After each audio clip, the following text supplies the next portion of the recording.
નમસ્તે, મારું નામ છે ભવદીપ પટેલ અને ધોરણ 12 સાયન્સ રસાયણ વિજ્ઞાનના એકમ નંબર 1 જેનું નામ છે ઘનઅવસ્થા એમાં આપ સૌનું ફરી એકવાર સ્વાગત છે। આજે આપણે જે વાત કરવાના છીએ એ થોડી ગાણિતિક સ્વરૂપની રહેશે। ત્રણ પ્રકારના ઘન માટે આપણે પરમાણુઓની સંખ્યા શોધી ચૂક્યા છીએ। સાદો ઘન, અંતઃકેન્દ્રિત ઘન અને ફલક કેન્દ્રિત ઘન। તો હવે આ જ પ્રકારના જે ઘન છે એ ઘન કેટલા ટકા પરમાણુઓથી ભરાયેલા હશે અને પરમાણુઓની ગોઠવણી થયા બાદ તેમાં કેટલી ખાલી જગ્યા રહેતી હશે, કેટલા પર્સન્ટેજ ખાલી જગ્યા રહેતી હશે તેની ગણતરીઓ અને તેની સાબિતીઓની વાત આપણે કરવાની રહેશે। તો એમાં આજે આપણે સૌપ્રથમ વાત કરવી છે કે સાદા સમઘનીય લેટીસમાં સંકુલન ક્ષમતા સમજાવો। સાદા સમઘનીય લેટીસમાં એટલે સાદા ઘનમાં, અથવા મેં અહીંયા લખી રાખ્યું છે જોડે પ્રશ્ન બીજો કેવી રીતે પૂછાશે, સાદા ક્યુબિક લેટીસમાં પેકિંગ ક્ષમતા સમજાવો। તો આ બંનેમાંથી કોઈ પણ રીતે પ્રશ્ન તમને પૂછી શકાય છે। અન્યથા જવાબ મળ્યા પછી પણ જે એની ઉપરનો પ્રશ્ન છે તે પણ બની શકતો હોય છે કેટલીક વખત। તો અહીંયા હું પહેલા વાત કરી લઈશ કે સમઘનીય, ક્યુબિક, સંકુલન, પેકિંગ, અને અહીંયા જે આ શબ્દ છે એ માત્ર બદલાયેલા છે। તો આમાંથી કોઈ પણ રીતે પ્રશ્ન તમને પૂછવામાં આવશે। આપણે જવાબ શરૂ કરીએ। તો જવાબ શરૂ કરતા પહેલા આપણે અહીંયા વાત કરવી છે કે અહીંયા મેં એક ઘન દોરેલો છે, સાદો ઘન, બરાબર છે। અહીંયા હું તમને ફરી એકવાર જે જૂનું વાત કરી હતી તે પ્રમાણે વાત કરું। આના ખૂણા ગણી લઈશું આપણે 1 2 3 4, બરાબર છે, અને 5 6 7 8 8 ખૂણાઓ થઈ ગયા। એટલે આઠેય ખૂણા ઉપર એક એક પરમાણુ હશે, બરાબર ને। માટે આપણે પહેલા લખ્યું હતું 8 ના ગુણાકારમાં 1/8, તો 8 અંશમાં 8 છેદમાં કેન્સલ થાય એક પરમાણુ, તો એ છે આ સાદો ઘન। સાદા સમઘનીય લેટીસમાં પરમાણુઓ માત્ર ઘનના ખૂણા પર જ હોય। આપણે તે વખતે પણ ત્યાં લખેલું છે કે પરમાણુઓ માત્ર ક્યાં હશે, ઘનના ખૂણાઓ ઉપર જ હશે। તમે જુઓ અહીંયા મેં એક સર્કલ દોરેલું છે, એનો મતલબ એક પરમાણુ છે।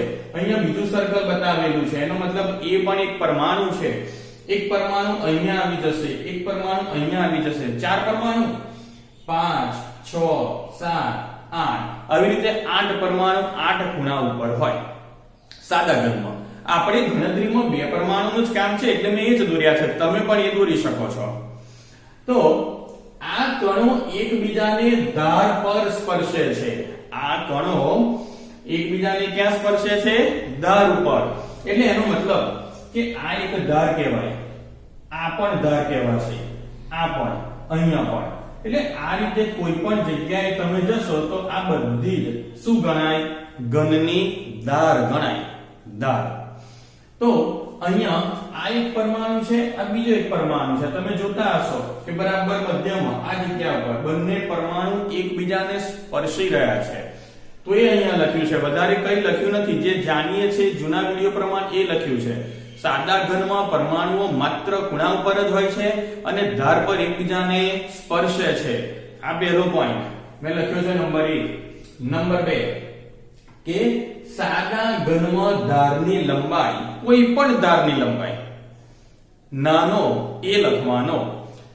સાહેબ આ મૂલ્ય નાનો એ, સાહેબ આ મૂલ્ય છે તે નાનો એ, સાહેબ આ મૂલ્ય પણ નાનો એ હશે, અને આ અંદરની તરફ જે રેખા છે તેનું મૂલ્ય પણ, ધારની લંબાઈનું મૂલ્ય પણ નાનો એ હશે। સાચી વાત છે સાહેબ? હા, એકદમ સાચી વાત છે, એ મૂલ્ય બધા એ જ છે।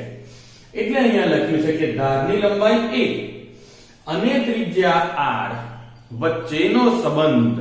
અહીંયા સમજજો, હવે આપ જોઈ રહ્યા છો કે 2 પરમાણુ અહીંયા છે। હવે આ જગ્યા એટલે પરમાણુનું કેન્દ્ર થયું। આ જે પોઈન્ટ છે એ પરમાણુનું શું થયું? કેન્દ્ર। અહીંયાથી જો હું આ બાજુમાં જ્યાં પરમાણુને બંને ધાર પર સ્પર્શી રહ્યા છે તે તરફ આ ધારને લંબાઈ રહ્યો છું, આ ભાગને, તો એને ત્રિજ્યા કહેવાય કે ના કહેવાય? એટલે ઇંગ્લિશમાં રેડિયસ, એટલે આ જે મૂલ્ય ખરું એ મૂલ્ય કેટલું લખાશે આપણાથી r, બરાબર. હવે એ જ પ્રમાણે આ બીજો એક પરમાણુ છે, તો એ પરમાણુ જ્યારે બીજા પરમાણુને સ્પર્શે છે અને આ ધારને આપણે આ રીતે લંબાવીએ કે જ્યાં બે પરમાણુ એકબીજાને સ્પર્શી રહ્યા છે, તો આ જે રેખા છે આટલું મૂલ્ય એ પણ એની ત્રિજ્યા રેડિયસ એટલે ત્યાં શું લખાશે આપણાથી r. પણ આ જે આખી લાઈન તમે જોઈ રહ્યા છો, આખી જ લાઈન, કે દાખલા તરીકે આ એક આખી લાઈન દોરું છું અહીંયા ફરી એકવાર ઉપર, તો એનું મૂલ્ય એ કેટલું હશે? તો એનું મૂલ્ય હશે નાનો a. તો આ લાઈનનું મૂલ્ય પણ કેટલું હશે? Small a. આ લાઈનનું મૂલ્ય પણ કેટલું હશે? Small a. એનો મતલબ કે a અને r વચ્ચેનો સંબંધ જો આ a છે આખી જ લાઈન, તો r કેટલા છે? 2. તો એ વચ્ચેનો સંબંધ કયો લખી શકાય? a is equals to 2r.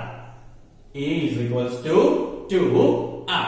હવે આકૃતિનું નામ નિર્દેશન સમજી લેજો. પોઈન્ટ ત્રીજો હવે આવ્યો.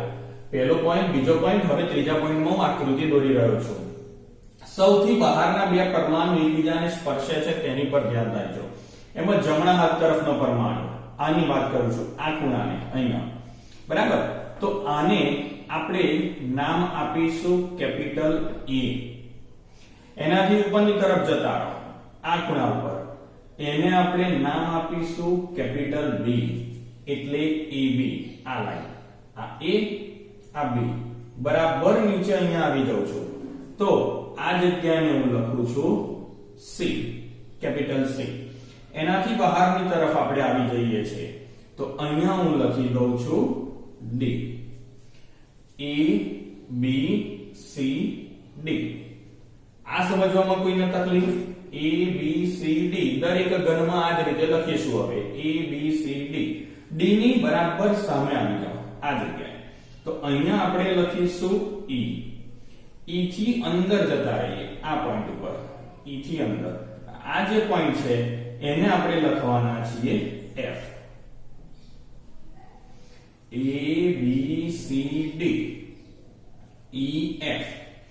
હવે ઉપર જતા રહીએ આ જગ્યાએ, તો આને આપણે પોઈન્ટ કરીશું G.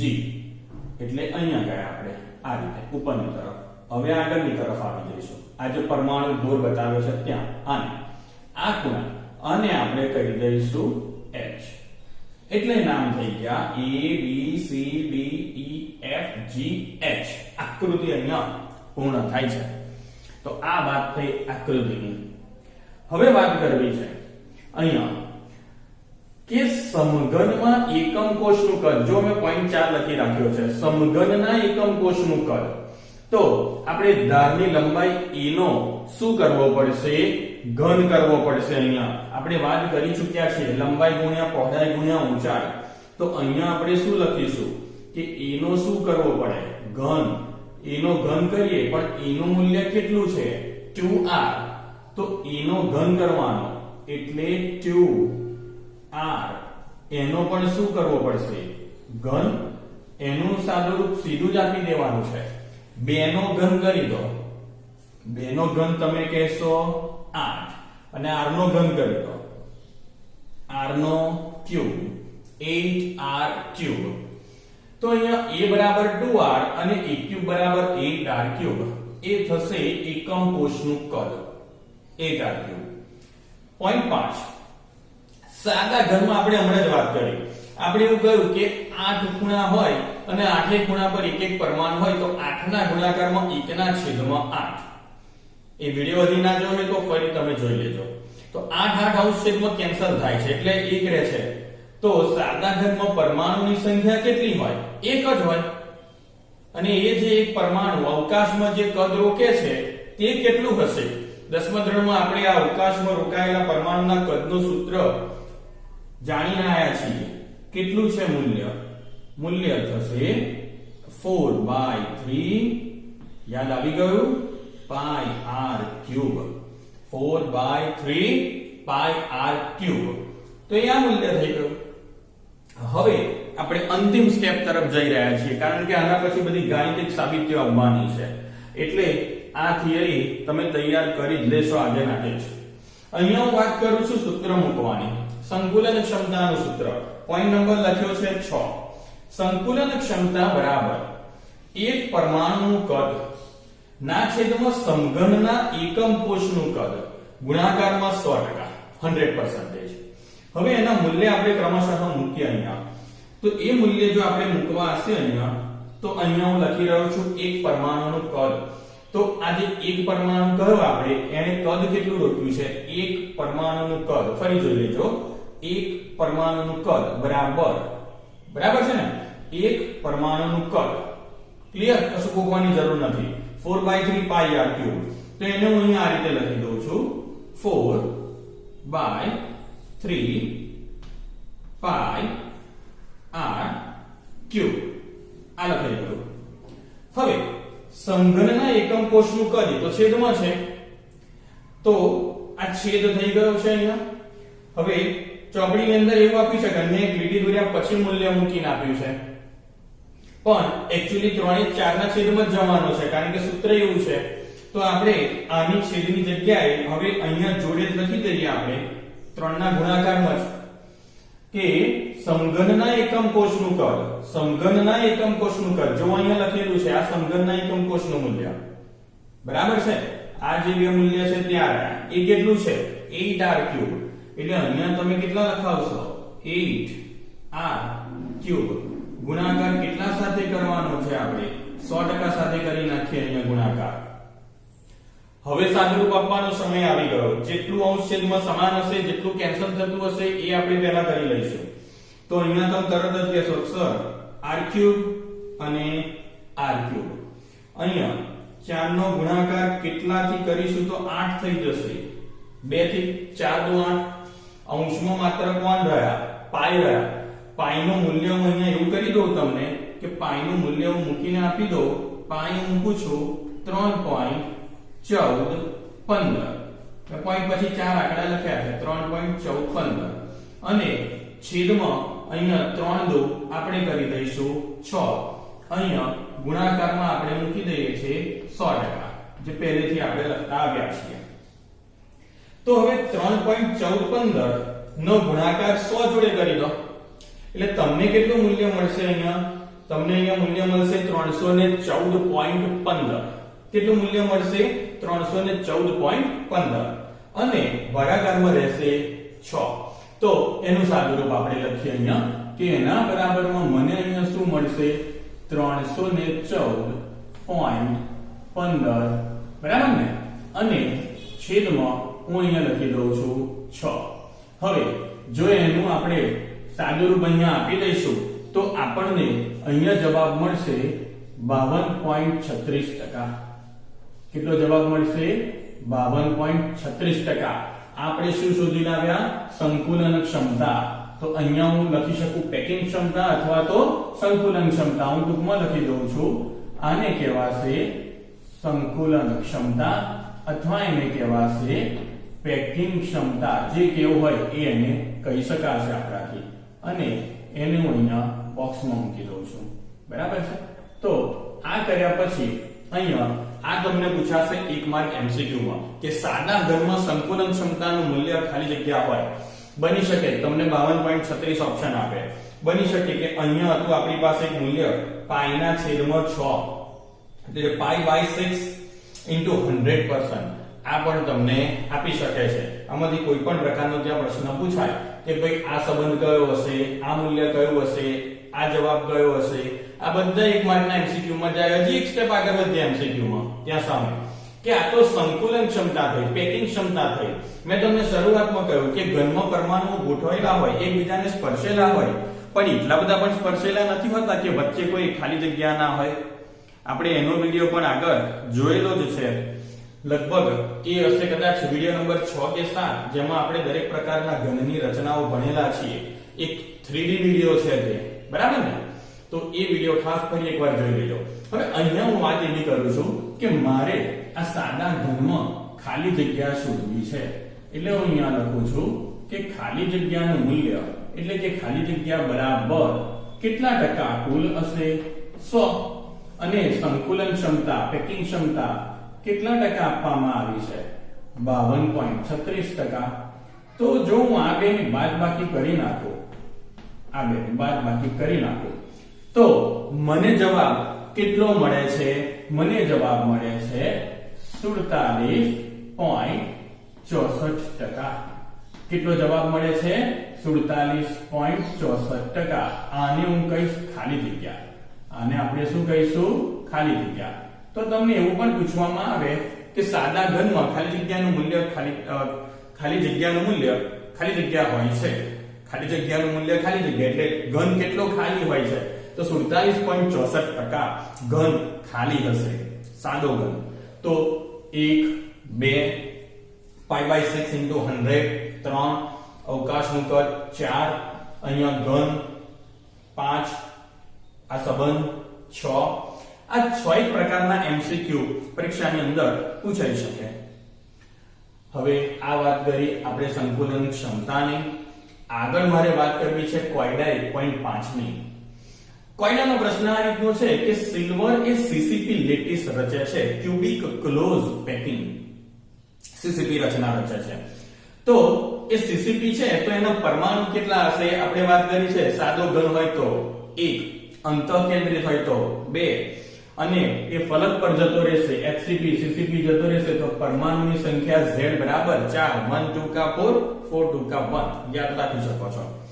એમાં ધારની લંબાઈ A નું મૂલ્ય 408.6 પિકોમીટર છે. પિકોમીટરની આપણે દાખલો નથી ગણતા, સેન્ટીમીટરમાં જઈએ છે, મીટરમાં જઈએ છે. 1 પિકોમીટરના મીટર કેટલા લખીશું આપણે? 10⁻12. તો આ જવાબને હું ફેરવીને શેમાં લખી દઉં છું? 408.6 ગુણાકારમાં 10⁻12 એકમ બદલાઈ ગયો, મીટર થઈ ગયો. 10⁻12 મીટર. સિલ્વરનું પરમાણ્વીય દળ આપ્યું છે m બરાબર 107.9 u. યુનિફાઈડ માસ એકીકૃત દળ. પહેલા લખતા હતા AMU એટોમિક માસ યુનિટ, પરંતુ અહીંયા મેં એને ફેરવી દીધું એટલે કે જાણી જોઈને લખ્યું ગ્રામ મોલ ઇન્વર્સમાં. એટલા માટે લખ્યું કે અહીંયા મારે ઘનતા શોધવાની છે અને ઘનતાનું એકમ છે ગ્રામ સેન્ટીમીટર રેઝ ટુ -3. ઘનતાનું એકમ છે ગ્રામ સેન્ટીમીટર રેઝ ટુ -3.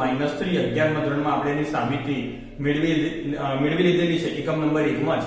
તો આ એનો એકમ થશે એટલે મારે ગ્રામમાં આવવું પડ્યું.